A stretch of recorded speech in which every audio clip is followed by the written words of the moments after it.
Warning, the following audio transmission is based on theory and is intended for entertainment purposes only. It's Doomsday and its affiliates will not be held liable for anything your dumbass does. Listener discretion is advised.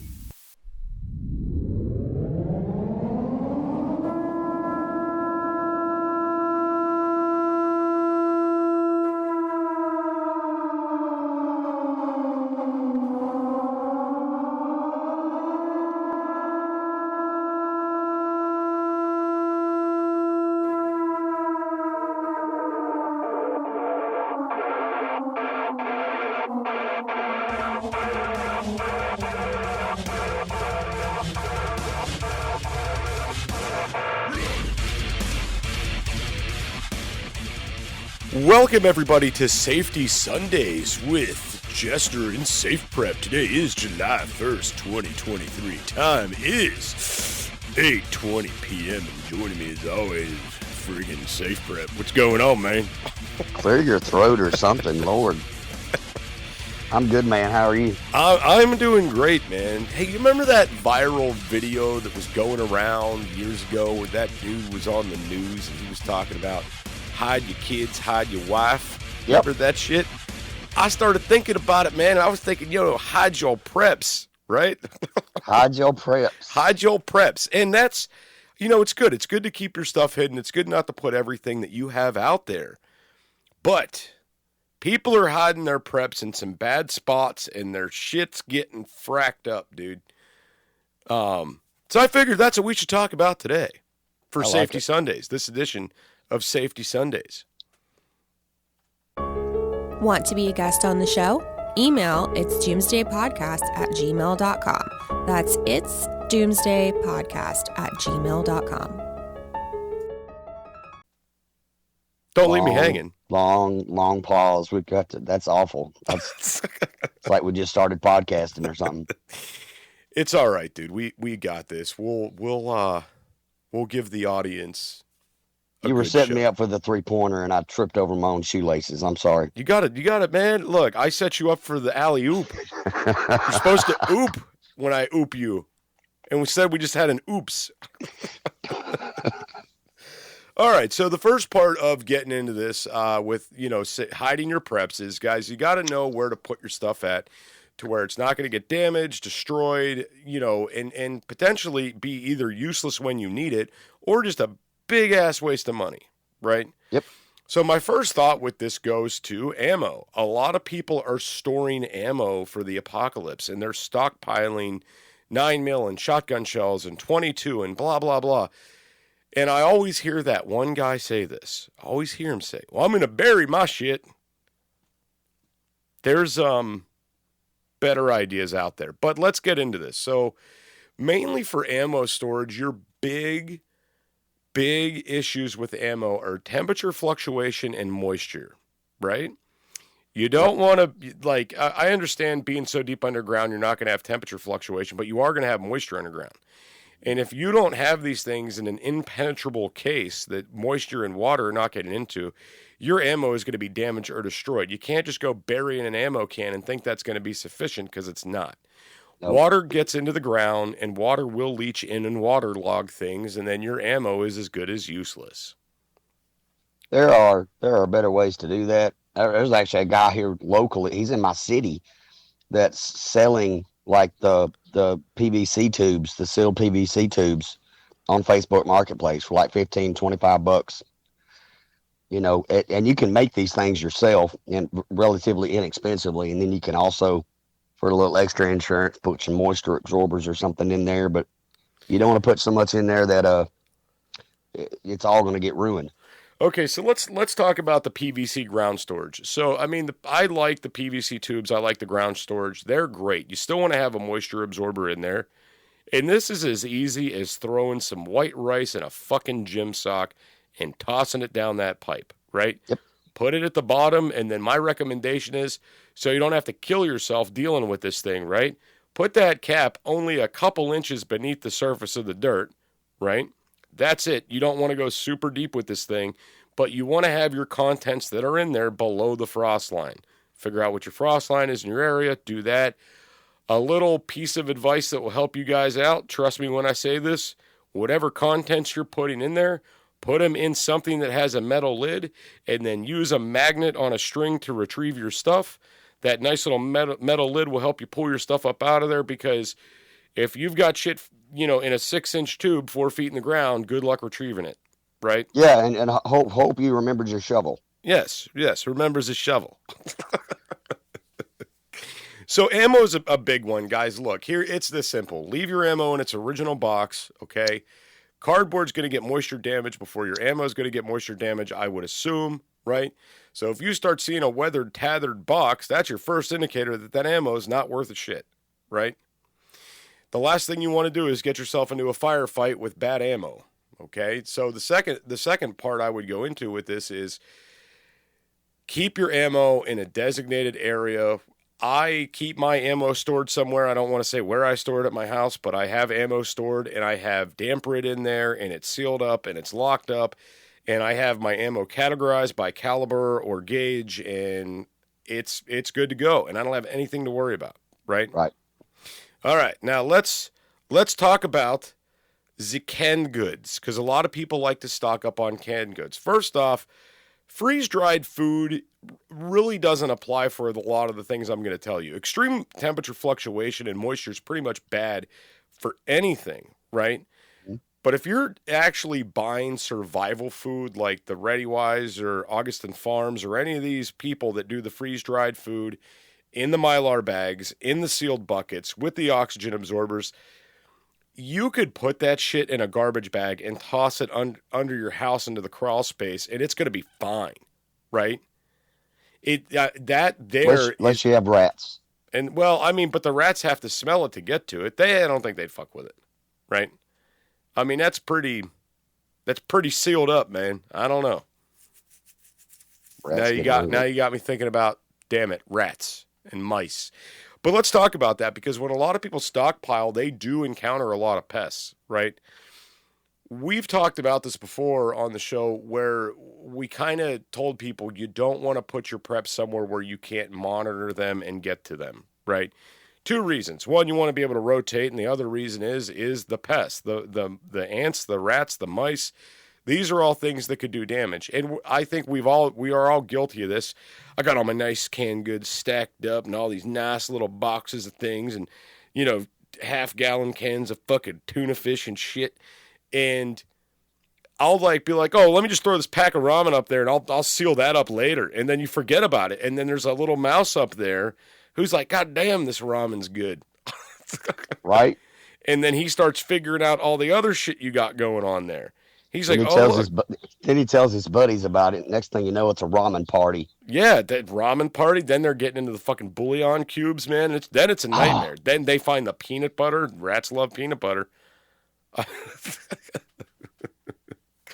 So again, climate control with everything, guys. Think climate control, think moisture. That's what you want to think. Some people out there are fortunate enough to have really nice root cellars and stuff, but not everybody does.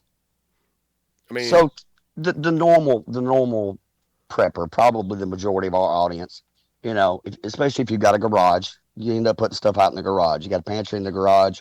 Well, your garage is more than likely not temperature controlled. You got windows in your garage. You got your garage door open. So especially when we're storing food, we're not just trying to protect it from rodents and moisture and light and, the temperature fluctuations, especially heat, those types of things. So if you're going to store stuff in the garage, you really have to store it right. And pests love garages. And the garages get super hot, and there's a lot of moisture and stuff and humidity, so you got to be careful.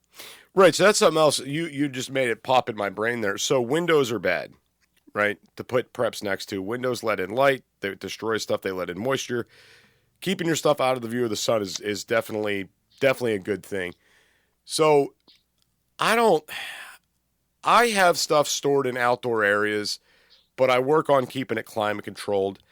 And again, if you're putting freeze-dried food somewhere out in the winter and it gets cold, that's okay. Yep. That's fine. And there's a lot of people out there that I've talked to for a while that are like, temperature control doesn't matter. It absolutely does. And then there's this argument that's proposed. Well, you do realize, like, when you're getting a box of food, one of these foods, it's coming on a semi truck that is probably not climate controlled, and it's coming either in the winter or in the spring or in the fall or in the summer. So the trucks aren't climate controlled, and they're right, but it's not a long period of time. Exactly. That's what I was going to say. Is if you store stuff in your garage, that's where we keep a lot of our stuff. But realize that you're not going to be able to store that stuff as long as you would in a temperature or moisture-free environment. Right. Yeah. I mean, that's just what it is. So one thing I wanted to get into with this too is getting into the cars. A lot of people like to store things in their vehicles, right? Your vehicles are probably one of the worst temperature fluctuating areas you have to store things. Extremely hot in the sunlight, extremely cold in the wintertime at night. I mean, there is an extreme fluctuation there with inside of a vehicle, right? Yep.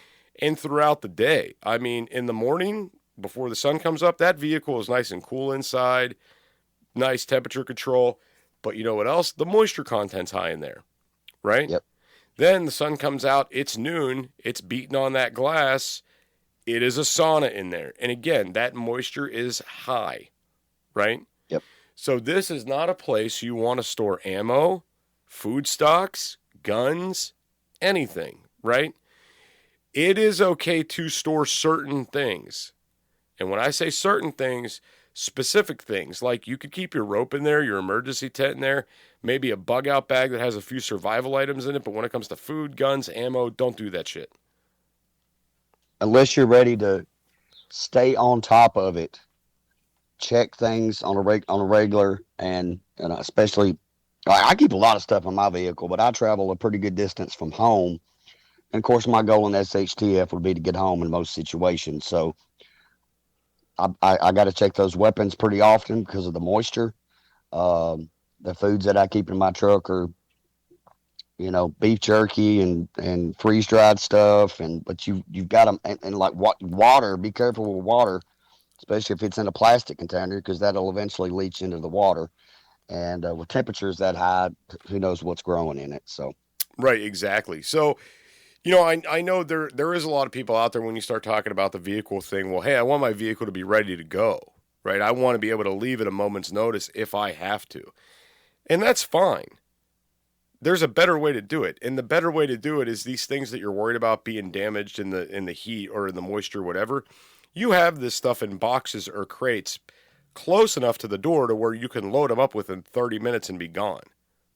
You also have to look at it from a security standpoint. So if go back to the survival rule, 3 is 2, 2 is 1, and 1 is none. Right. If something happens to your vehicle, people get to it, or your vehicle's destroyed, or you can't get to it. If everything was in your vehicle, now you have nothing. Right. So keeping a bag in your office or having extra things that are important, essentials at home, those are all important. Right, and it is really good to have your stuff spread out. For those of you that see me on social media, you guys know I have a ton of freeze-dried food at the studio, right? So that is here to help promote the freeze-dried food to sell it, but I also got a solar generator back here and this, that, the other. So if shit would hit the fan, I have a backup solar generator here. I have backup food here. I have things here if I need them. Here, stored separately, away from my home, right?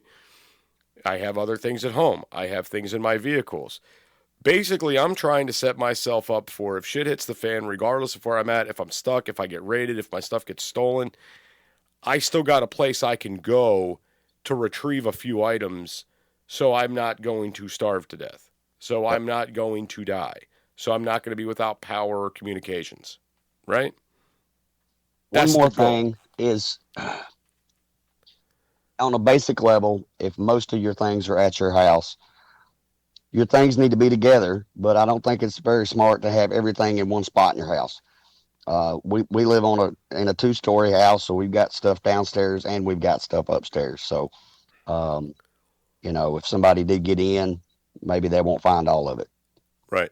And that, I mean, to me, that would be the ultimate goal. Like if somebody did get in, I mean, listen, if somebody breaks in your house tomorrow, they're not going to be worried about stealing your SpaghettiOs, right? They got bigger fish to fry. But shit hits the fan, you're gone, you're away from the house, everybody's starving to death. Those SpaghettiOs, those are primo. They're taking them. Yep. Right? Or they might have to fight the rats for them during the Rama party, but... Ramen party. So that's, I mean, the main thing about this, guys, is don't show everybody everything. Be very cautious where you store stuff. Look up, like a lot of foods will have the expiration dates on them and the sell-by dates on them and all these different things, and you could get a sense of how much longer will this keep based on condition, right? And you look that stuff up on the internet and you could find out, like we said, non-fluctuating temperatures, climate-controlled areas, out of the sun, away from moisture. This is what ensures things last longer, right? If you want to be sure, if you want to stay ready, guys, wherever you got your stuff stored, home, vehicle, garage, in a cache, buried, you're going to have to check on stuff and be sure that nothing's gotten into it, a rat hadn't got into it, it's not ruined, because if you put that much effort into that gear, you want to be sure it's going to be there and ready to go when you need it.